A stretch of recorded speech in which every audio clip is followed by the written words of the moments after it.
സംസാരിക്കുന്നു.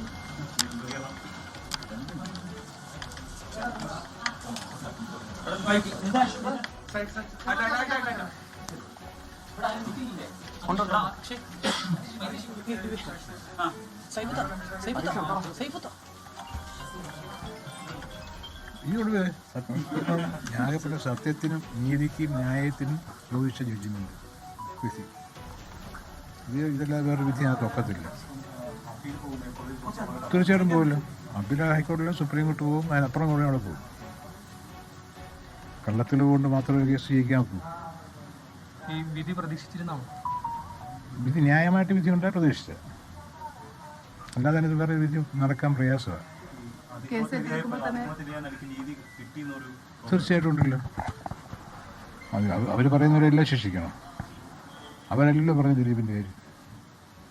ദിലീപിനെ പ്രതിയാക്കിയ ശേഷമല്ലോ ഉണ്ടാക്കുന്നത്. അത് അവർ 5 സ്റ്റേറ്റ്മെൻറ്റുണ്ട്. ആദ്യം ഒരു കേസും ഇല്ല. പിന്നെ ചില അറിയാത്ത ചില കാര്യങ്ങളുണ്ട്. ഈ ഒരു അമ്മയുണ്ട് ഏറ്റവും അടുത്ത് കൂട്ടുകാരി രമ്യ നമ്പീശൻ, പിന്നെ ഫിയാൻസി, അവരെ എല്ലാം പോലീസിൽ ഏർപ്പെടുത്തിയ മൊഴി കോടതിയിലുണ്ട്.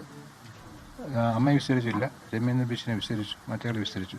ആ മൊഴികളിലെല്ലാം അതെ ഇതൊക്കെ സിനിമയിലോ അല്ലാതെയോ ഒരു ശത്രുക്കളില്ലെന്ന് പറഞ്ഞേക്കുന്നത് അവരുടെ അറിവിൽ. പിന്നെ എങ്ങനെ ശത്രു ഒന്നുമില്ല.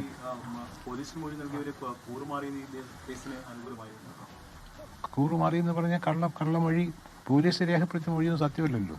ഒരു മൊഴി രേഖപ്പെടുത്താൻ കേസിന് ആവശ്യമായിട്ട് മൊഴി രേഖപ്പെടുത്തും, അത് സപ്പോർട്ട് ചെയ്തില്ലെന്നല്ലേ ഉള്ളൂ. അങ്ങനെ ഞങ്ങൾക്ക് മൊഴി മാറി പ്രോസിക്യൂഷൻ സാക്ഷിയിലുണ്ട്. ഈ ആദ്യ ചാർജ് കൊടുത്ത DYSP, അതിൽ FI സ്റ്റേറ്റ്മെൻറ്റ് രേഖപ്പെടുത്തിയ CI, അതിലാദ്യം ഇവരെ കണ്ട തൃക്കാക്കര ACP, അവരുടെ എല്ലാം മൊഴി മാറ്റിച്ചാണ് കോടതി പറയിപ്പിച്ചത്. അവരുടെ എല്ലാം മുൻമൊഴികളുണ്ട്. അവരാരും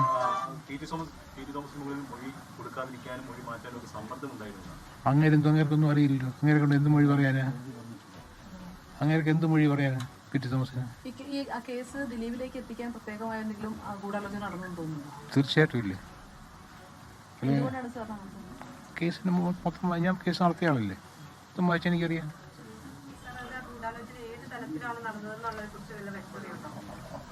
എനിക്കറിയാം, പക്ഷെ എനിക്ക് പറയാൻ ഒക്കില്ല. എനിക്ക് എൻ്റെ ഊഹങ്ങളല്ല, നമുക്ക് തെളിവൊന്നുമില്ലല്ലോ.